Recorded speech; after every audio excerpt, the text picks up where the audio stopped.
Hello everyone, good evening, welcome to wing से Quran. I am Shahid Khan और wing से कुरान में आपका स्वागत है। डियर स्टूडेंट्स, जैसा कि आप जानते हैं हम फाइनेंस अकाउंट असिस्टेंट पे एक एमसीक्यू सीरीज़ चला रहे हैं जिसमें हम इसके जीके पोर्शन को कवर करने की कोशिश कर रहे हैं जो कि 30 मार्क्स का है। इसी एमसीक्यू सीरीज़ को कंटिन्यू करते हुए आज मैं आपके लिए एक और वीडियो लेके आया हूँ जिसमें हम कुछ और इंपॉर्टेंट एमसीक्यूज़ को डिस्कस करेंगे like always. But before that, जिन स्टूडेंट्स ने हमें पहली बार ज्वाइन किया है उनके लिए एक इंपॉर्टेंट जानकारी। जेके पुलिस सब इंस्पेक्टर का जो एग्ज़ाम होने वाला है उसके लिए हमारे यहाँ ऑनलाइन एंड ऑफलाइन दोनों तरह से कोर्सेज अवेलेबल हैं। आप दिए गए नंबर्स पे कांटेक्ट कर सकते हैं एंड इन कोर्सेज के रिगार्डिंग जानकारी ले सकते हैं। यहाँ पे हमारे सीनियर फैकल्टी मेंबर्स जो हैं इस एग्ज़ाम की तैयारी करा रहे हैं। इसके साथ साथ एक और जानकारी, जेके फाइनेंस सब इंस्पेक्टर का जो एग्ज़ाम होने वाला है उसके लिए हमारे यहाँ रिंग से उड़ान पे एक टेस्ट सीरीज लॉन्च हो चुकी है जिसमें आपको 5 फुल लेंथ टेस्ट जो है देने को मिलेंगे। करना क्या होगा, विंग से उड़ान आपको डाउनलोड करना होगा, खुद को रजिस्टर करना होगा और उसके बाद आप इन टेस्ट को दे पाएंगे। तो डियर स्टूडेंट्स, चलते हैं हम आज के एमसीक्यूज पे। So dear students, as you people know that we are discussing political divisions of world and इसमें हम ऑलरेडी इसके 2 पार्ट्स जो हैं हम कर चुके हैं। So this is the third part of political divisions of world. So let's start from question number 29। Last time हमने क्वेश्चन नंबर 28 तक डिस्कस किया था।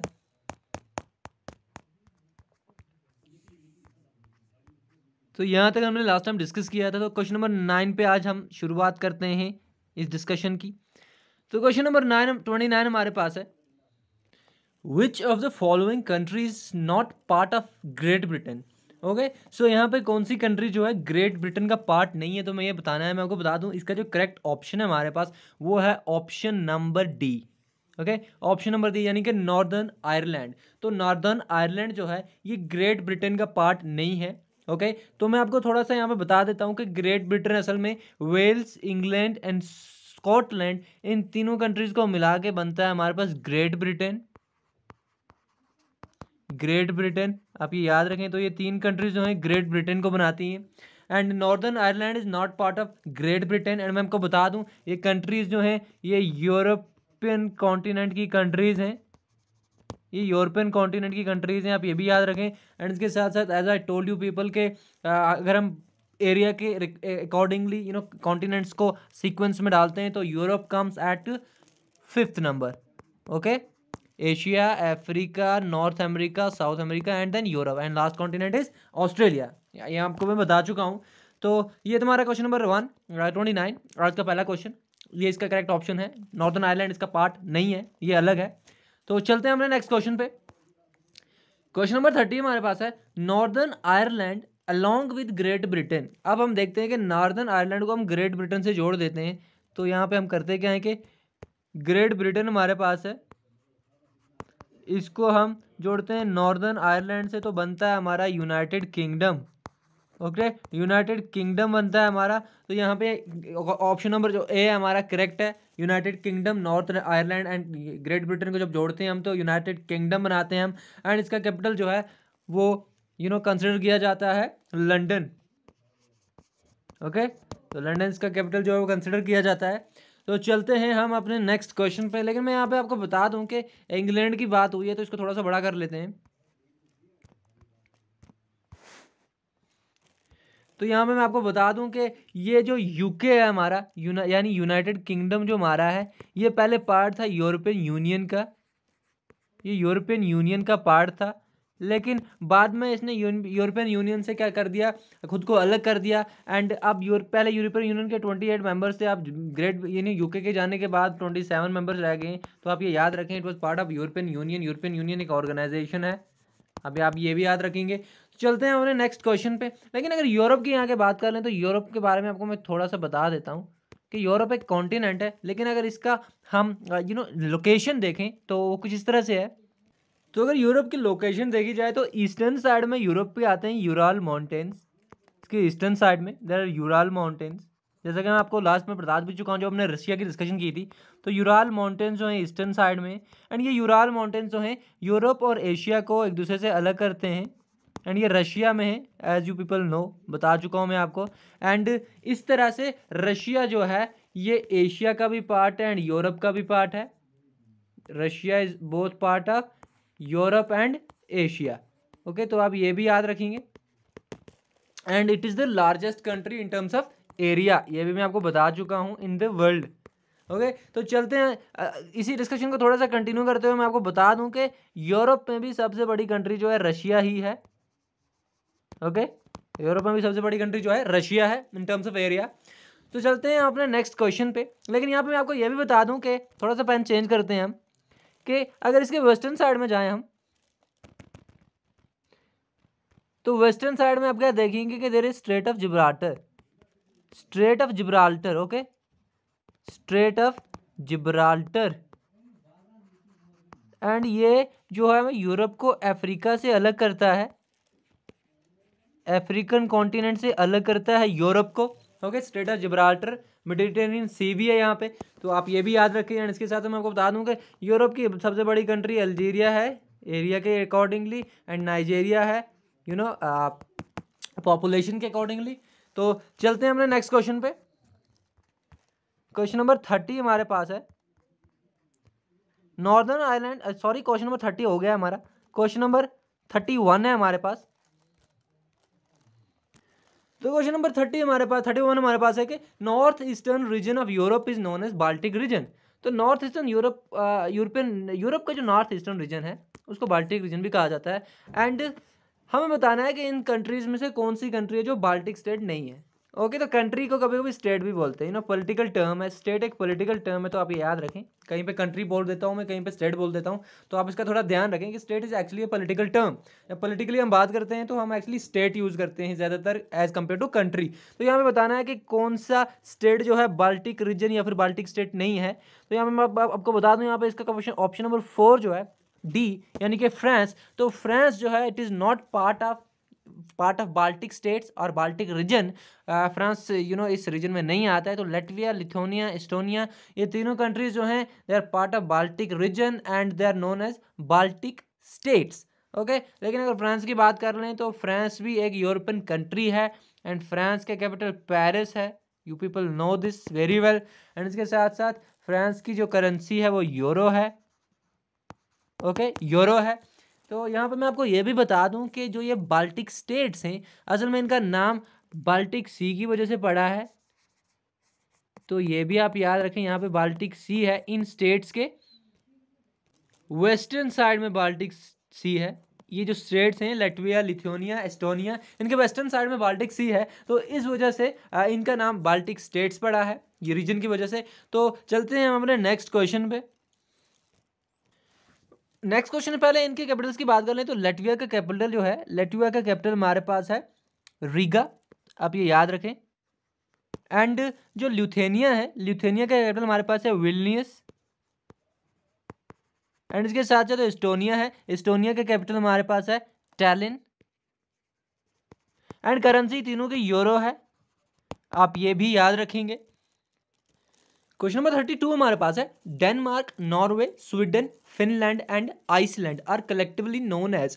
तो ये 5 कंट्रीज हैं, मैं आपको बता दूं कि इनको कलेक्टिवली कहा जाता है नॉर्डिक कंट्रीज। तो option number A is correct. Okay, Nordic countries, in 5 countries को नॉर्डिक कंट्रीज कहा जाता है। लेकिन यहाँ पे मैं आपको ये बात भी बता दूं कि अगर यहाँ से हम फिनलैंड को हटा दें, आइसलैंड को हटा दें, तो बाकी बचती है हमारे पास डेनमार्क, नॉर्वे एंड स्वीडन। तो इनको कहा जाता है Scandinavian countries. Okay, Scandinavian countries, यहाँ पे मैंने लिखा भी है ऑप्शन नंबर बी में। तो ये 3 कंट्रीज जो है इनको स्कैंडिनेवियन कंट्रीज कहा जाता है। एंड जो 5 की 5 कंट्रीज आप देख रहे हैं कलेक्टिवली, इनको कहा जाता है नॉर्डिक कंट्रीज। ओके, तो अगर क्वेश्चन में इस तरह से आपको आ जाए कि विच of the following is not a Nordic country, तो उनमें से अगर ये 5 की 5 नहीं हुई तो आप आंसर करेंगे, अगर एक भी हुई तो ये सारी नॉर्डिक कंट्रीज हैं। लेकिन 3 जो है वो सिर्फ क्या है, स्कैंडिनेवियन कंट्रीज। और दैट वो कौन कौन सी हैं, डेनमार्क, नॉर्वे एंड स्वीडन। तो इसको आप डीएनएस याद रख सकते हैं ऐसे, डीएनएस के नाम से, डीएनएस ये स्कैंडिनेवियन कंट्रीज हैं। ओके, एंड इसके साथ ही यहाँ पे मैं आपको एक बार और बता दूं कि हमने लास्ट टाइम डिस्कस किया था कि डेनमार्क में क्या है। डेनमार्क मैंने आपको शायद बताया नहीं पूरी तरह से, तो मैंने आपको बताया कि Greenland is the largest island in the world. Okay, तो ग्रीनलैंड, एंड ग्रीनलैंड जो है ये पॉलिटिकली इंडिपेंडेंट नहीं है, इट कम्स अंडर डेनमार्क, आप ये भी याद रखेंगे, इट कम्स अंडर डेनमार्क। तो डेनमार्क एक स्कैंडिनेवियन कंट्री है जिसमें ग्रीनलैंड आता है, एंड ग्रीनलैंड वर्ल्ड का सबसे बड़ा आइलैंड है। एंड इसके साथ साथ मैं आपको बता दूं यहाँ पे कि कोपेनहेगन जो है डेनमार्क का कैपिटल है। कोपेनहेगन जो है डेनमार्क का कैपिटल है। एंड इसके साथ मैं आपको ये भी बता दूं कि डैनिश क्रोन जो है, डी क्रोन यहाँ पे मैं लिख रहा हूँ, ये जो है करेंसी है डेनमार्क की, क्रोन करेंसी। एंड कोपेनहेगन जो है इसका कैपिटल है। एंड इसके साथ साथ मैं आपको ये भी बता दूं कि नॉर्वे के रिगार्डिंग एक इंपॉर्टेंट जानकारी है। हमने मेरे ख्याल से एसआई की जो एमसीक्यू सीरीज है उसमें हम डिस्कस कर चुके हैं। सो नॉर्वे एक्चुअली हमने डिस्कस किया था कि नोबेल प्राइजेज जो हैं, नोबेल प्राइजेज जो हैं, there are 6 Nobel prizes and उनमें से 5 नोबेल प्राइजेस जो हैं वो स्वीडन में दिए जाते हैं। लेकिन नोबेल प्राइज फॉर पीस जो है वो दिया जाता है नॉर्वे में। Okay, Nobel prize for peace जो है ये नॉर्वे में दिया जाता है। बाकी के सारे नोबेल प्राइजेस जो हैं ये स्वीडन में दिए जाते हैं, आप ये याद रखें। ओके, तो 6 नोबेल प्राइजेस हैं टोटल। एंड इंडिया का पहला कौन है नोबेल प्राइज विनर हमारे पास? तो वो है हमारे पास Rabindranath Tagore. Okay, first Indian awardee of Nobel prize, इनको मिला था लिटरेचर में। बता चुका हूँ मैं आपको, बस याद आ गया तो बताना चाहता हूँ। तो ये हमारे पास था क्वेश्चन नंबर 32। और इसके साथ मैं आपको बता दूं कि सस्टेनेबल डेवलपमेंट इंडेक्स जो है, ओके, सस्टेनेबल डेवलपमेंट इंडेक्स जो है SD इंडेक्स, इसमें जो है फिनलैंड की फर्स्ट पोजीशन है। आप ये याद रखेंगे, रिसेंटली जो इंडेक्स रिलीज हुआ है फिनलैंड की उसमें फर्स्ट पोजीशन है। अब ये भी याद रखेंगे, ये भी करंट अफेयर्स के तौर पे क्वेश्चन पूछा जा सकता है। चलते हैं अपने नेक्स्ट क्वेश्चन पे। क्वेश्चन नंबर 33 हमारे पास है, which transcontinental country is the biggest country in Europe by area. Okay, तो मैंने मेरे ख्याल से इससे पहले ये बता दिया, ये क्वेश्चन आपको आदत हो गई है कि सारी इन्फॉर्मेशन एक ही MCQ में बताने की। तो एक्चुअली ट्रांस कॉन्टिनेंटल कंट्री वो कंट्री होती है जो एक से ज़्यादा कॉन्टिनेंट में अपना एरिया शेयर करे। तो यहाँ पे हमारे पास क्या है, यहाँ पे हमारे पास पूछा गया है कि कौन सी ट्रांस कॉन्टिनेंटल कंट्री जो है वो सबसे बड़ी है यूरोप में। तो यहाँ पे अगर रशिया ऑप्शन होता तो वो करेक्ट ऑप्शन होता, क्योंकि रशिया जो है एक ट्रांस कॉन्टिनेंटल कंट्री है, यूरोप में भी आती है, एशिया में भी आती है। बट यहाँ पे ऑप्शन नहीं है, तो यहाँ पे हम करेंगे ऑप्शन नंबर डी को यहाँ पे टिक। तो ऑप्शन डी यहाँ पे करेक्ट है, नन, इनमें से कोई नहीं है। लेकिन मैं आपको बता दूं कि रशिया के बाद यूक्रेन जो है ये सबसे बड़ी कंट्री है यूरोप की। आप ये याद रखेंगे, सबसे बड़ी कंट्री आफ्टर रशिया जो है वो यूक्रेन है इन टर्म्स ऑफ एरिया। ओके, तो आप ये याद रखेंगे। एंड चलते हैं हम अपने नेक्स्ट क्वेश्चन पे। क्वेश्चन नंबर 34 हमारे पास है, between Finland and Estonia there is a gulf which is known as. तो मैंने आपको बताया कि एस्टोनिया जो है एक बाल्टिक कंट्री है। ओके, एक बाल्टिक कंट्री है एंड दोनों जो हैं ये यूरोपियन कंट्रीज हैं। एंड इन दो कंट्रीज के बीच में एक गल्फ है जिसका नाम हमें बताना है। तो यहाँ पे जो इसका करेक्ट ऑप्शन है हमारे पास वो है option number A, gulf of Finland. तो ये गल्फ जो है, gulf of Finland, it is between Finland and Estonia. Okay, आप तो ये याद रखेंगे। एंड इसके साथ साथ फिनलैंड का capital Helsinki and currency euro, आप याद रखेंगे। एंड इसके साथ साथ यहाँ पे आप देखेंगे कि जो गल्फ ऑफ बोथनिया है, एक्चुअली गल्फ ऑफ बोथनिया जो है ये स्वीडन एंड फिनलैंड के बीच में, स्वीडन एंड फिनलैंड, ये भी आप याद रखेंगे। चलते हैं अपने नेक्स्ट क्वेश्चन पे। Balkan countries in Europe continent include. तो हमने बाल्टिक स्टेट्स देख लिया, अब बाल्कन कंट्रीज भी हैं।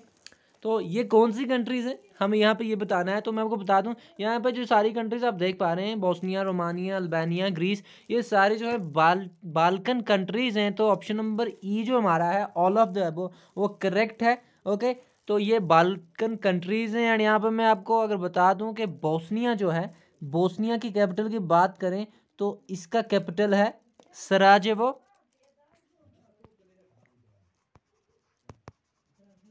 एंड इसके साथ साथ अगर रोमानिया की बात करें तो रोमानिया का कैपिटल हमारे पास है ब्यूकारेस्ट।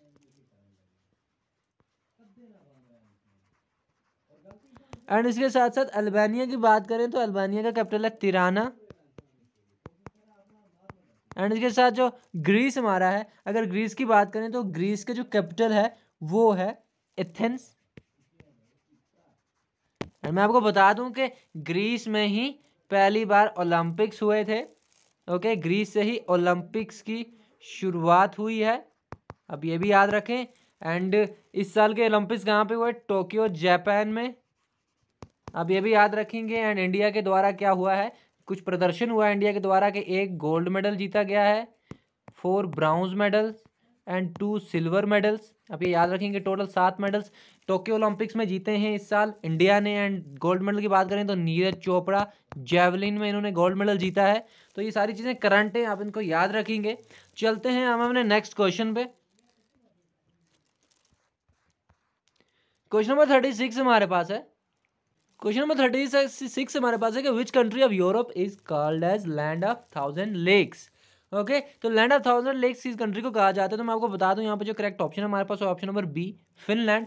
फिनलैंड को लैंड ऑफ 1000 लेक्स कहा जाता है। एंड इसके साथ में मैंने आपको क्या बताया कि फिनलैंड जो है एक नॉर्डिक कंट्रीज के ग्रुप में भी आती है, आप ये भी याद रखेंगे, नॉर्डिक कंट्रीज के ग्रुप में भी आती है। लैंड ऑफ 1000 लेक्स भी इसको कहा जाता है। एंड इसके साथ साथ मैं आपको बता दूं कि एक और कंट्री है जो आप स्विट्जरलैंड यहाँ पे देख पा रहे हैं। स्विट्जरलैंड एक्चुअली इसको कहते हैं प्ले ग्राउंड ऑफ यूरोप, आप ये भी याद रखेंगे। प्ले ग्राउंड ऑफ यूरोप जो है ये स्विट्जरलैंड को कहा जाता है। एंड इसके साथ मैं आपको बता दूं कि स्विट्जरलैंड की जो हमारे पास यहाँ पे स्विट्जरलैंड का कैपिटल हमारे पास है बर्न, ये आप याद रखेंगे। ओके, तो चलते हैं हम अपने नेक्स्ट क्वेश्चन पे। क्वेश्चन नंबर 37 हमारे पास है, Thailand is called as land of white elephants, it is located in. तो थाईलैंड जो है इसको लैंड ऑफ व्हाइट एलिफेंट्स कहा जाता है। एंड ये लोकेटेड कहाँ पे है आपको ये बताना है। तो मैं आपको बता दूं इसका करेक्ट ऑप्शन हमारे पास है option number C, South East Asia. तो साउथ ईस्ट एशिया में जो है थाईलैंड है। ओके, एंड ये पार्ट है एशियान ग्रुप का। ओके, एशियन ग्रुप में 10 कंट्रीज है, मैंने आपको बताया है, and Thailand is one of them. तो थाईलैंड का जो है Thailand land of white elephants कहलाता है and South East Asian region में आता है एंड एशियान ग्रुप का मेंबर है। इसके साथ साथ मैं आपको ये भी बताता चलूं कि थाईलैंड जो है इसका कैपिटल बैंकॉक है। एंड एशियान से आपको याद आ गया होगा, जिसने लास्ट की कोई वीडियो देखा होगा हमारा इंटरनेशनल ऑर्गेनाइजेशंस पे, कि बैंकॉक में एक डिक्लेरेशन हुआ था जहाँ पे 1967 में फिर एशियान बनाया गया। तो आप ये भी याद रखें। चलते हैं अपने नेक्स्ट क्वेश्चन पे। क्वेश्चन नंबर 38 हमारे पास है, Cuba is known as sugar bowl, it is located in. तो क्यूबा एक कंट्री है एंड इसको शुगर बाउल भी कहा जाता है। तो यहाँ पे ये किस रीजन में पाई जाती है, यानी कि किस रीजन में लोकेटेड है एक्चुअली? तो ये लोकेटेड है नॉर्थ अमेरिकन कॉन्टिनेंट में। ओके, नॉर्थ अमेरिकन कॉन्टिनेंट में क्यूबा लोकेटेड है एंड क्यूबा का कैपिटल जो है हवाना है। एंड इसके साथ साथ मैं आपको बता दूं कि यहाँ पे जो आप ऑस्ट्रेलिया को देख पा रहे हैं इसको ओशेनिया भी कहा जाता है कभी कभी। ओके, ओशेनिया भी कहा जाता है। एंड इसके साथ साथ मैं आपको ये भी बता दूं कि यूरोप की जब मैंने बात की तो यूरोप को पेनिनसुला भी कहा जाता है, पेनिनसुला ऑफ पेनिनसुलास। ओके, आप ये भी याद रखेंगे। चलते हैं हम अपने नेक्स्ट क्वेश्चन पे। एंड नॉर्थ अमेरिका जो है ना, North America area wise it is the third largest continent and Australia is the 6th largest continent in terms of area. चलते हैं अपने नेक्स्ट क्वेश्चन पे। क्वेश्चन नंबर 39 हमारे पास है, Mahi river is located in India, it cuts which latitude twice. तो Mahi river जो है ये कहाँ पे है? ये इंडिया में है, इंडिया की एक रिवर है एंड हमें बताना है कि ये किस लैटिट्यूड को कट करती है 2 बार। तो यहाँ पे जो करेक्ट ऑप्शन है इसका वो है ट्रॉपिक ऑफ कैंसर। आप आइडिया भी लगा सकते हैं क्योंकि ट्रॉपिक ऑफ कैंसर जो है ये ही मेजरली पास होता है इंडिया से। ओके, एंड मैं आपको बता दूँ यहाँ पे माही रिवर की बात आई है तो माही रिवर किस लैटिट्यूड को कट करती है? तो यहाँ पे मैं आपको बता चुका हूँ, ट्रॉपिक ऑफ कैंसर जो है, ट्रॉपिक ऑफ कैंसर को माही रिवर 2 बार कट करती है। माही रिवर की बात करें तो माही रिवर जो है ये मध्य प्रदेश से ओरिजिनेट होती है एंड इसके साथ मैं आपको बता दूं कि ये वेस्ट फ्लोइंग रिवर है, ये वेस्ट फ्लोइंग रिवर है। एंड इसके साथ मैं आपको ये भी बता दूं कि अगर वेस्ट फ्लोइंग रिवर है तो ये कहाँ पे फॉल करेगी? जाके अरेबियन सी में। एंड इसके साथ साथ मैं आपको बता दूं यहाँ पे इक्वेटर, यहाँ पे आप देख पा रहे हैं एक और लैटिट्यूड है इक्वेटर। तो इक्वेटर को एक रिवर है जो ट्वाइस कट करती है, वो मैं आपको बता दूं कि वो है रिवर कॉन्गो। रिवर कॉन्गो जो है ये अफ्रीकन रिवर है, अफ्रीका की सेकंड लार्जेस्ट रिवर है। अफ्रीका की फर्स्ट लार्जेस्ट जो है ये नाइल है, एंड नाइल जो है ये वर्ल्ड की भी लार्जेस्ट है। ओके, वर्ल्ड की भी लार्जेस्ट है। एंड जब हम फिजिकल डिवीजन को पढ़ेंगे तो नाइल के बारे में पूरा डिस्कशन करेंगे, lake Tana, lake Victoria, blue Nile, white Nile, वो हम बाद में डिस्कस करेंगे। तो यहाँ पे इसका करेक्ट ऑप्शन था ऑप्शन नंबर ए, एंड बाकी की जानकारी मैं आपको दे चुका हूँ। चलते हैं अपने नेक्स्ट क्वेश्चन पे। क्वेश्चन नंबर 40 हमारे पास है, largest Muslim population country in world. Largest Muslim populated country है असल में, लार्जेस्ट मुस्लिम पॉपुलेटेड कंट्री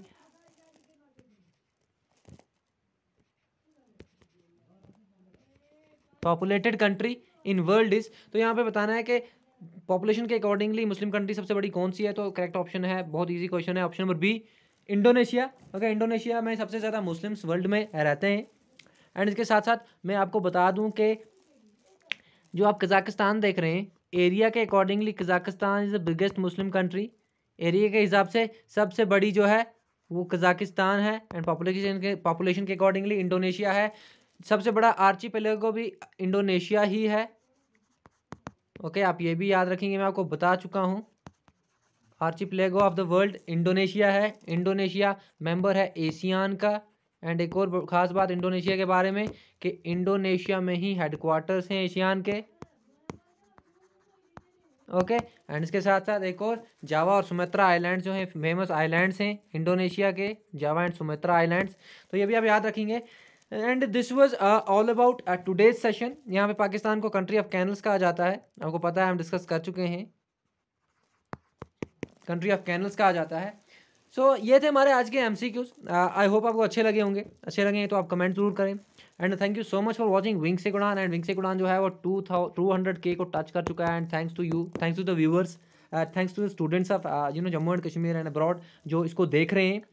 तो मिलते हैं अपने नेक्स्ट क्वेश्चन में। नेक्स्ट जो हमारा होगा टॉपिक वो हम देखेंगे, आप कमेंट में बताएं कि कौन सा टॉपिक जो है हम वो पहले डिस्कस करें। क्या हम फिजिकल डिवीजन ऑफ वर्ल्ड को डिस्कस करें, या फिर हम इसके इसको छोड़ के ड्रेनेज सिस्टम पे, या फिर जो JK एक्ट है रीऑर्गेनाइजेशन 2019 का, उस पर डिस्कशन करें। आप कमेंट सेक्शन में ज़रूर बताएं। एंड यहाँ पे मैं आपको ये भी बता दूं कि कोलंबो जो है, एज आई टोल्ड यू, कि कैपिटल है किसका, श्रीलंका का। तो किसी ने कहा कमेंट में, आई थिंक सौरभ ने कमेंट में कहा था कि ये कैपिटल जो है अब नहीं है। यहाँ पे जयावर्धनेपुरा जो है, जयावर्धनेपुरा जो है, ये जयावर्धनेपुरा कोटा, पूरा नाम इसका ये है, जयावर्धनेपुरा कोटा, ये अब कैपिटल है। तो मैं आपको बता दूं ये दोनों कैपिटल्स हैं। अब जो कोलंबो है ये कमर्शियल कैपिटल है, एंड यहाँ पे जयावर्धनेपुरा जो है, जयावर्धनेपुरा एंड कोलंबो, दो कैपिटल्स हैं। तो ये हमारा एडमिनिस्ट्रेटिव कैपिटल है, एंड ये कमर्शियल कैपिटल है। ओके, तो बहुत सारी किताबों में आपको ये दोनों मिलेंगे, कुछ किताबों में आपको ये एक ही मिलेगा। तो आप अच्छे से गूगल करें तो आपको ये दोनों मिलेंगे। एंड दोनों के डिफरेंट कैटेगरीज ऑफ कैपिटल हैं, एक कमर्शियल है, एक एडमिनिस्ट्रेटिव एंड एग्जीक्यूटिव है। एंड इसको लेजिस्लेटिव कैपिटल भी कहा जाता है, जयावर्धनेपुरा कोटा जो है। तो ये थे हमारे आज का सेशन। मिलते हैं अपने नेक्स्ट सेशन में। Till then good bye and take care. Thank you so much for watching wing से उड़ान। एंड जाते जाते आपके लिए एक क्वेश्चन है। पहला क्वेश्चन आपके लिए ये है कि लैंड ऑफ गोल्डन पगोडास किसको कहा जाता है। ये एक कंट्री है, गोल्डन पगोडास, ये किसको कहा जाता है। एंड इसके साथ साथ गिफ्ट ऑफ नाइल किस कंट्री को कहा जाता है। ये आपके लिए क्वेश्चन है। ओके, सो मिलते हैं हमने नेक्स्ट सेशन में। Till then good bye, take care and पढ़ते रहें।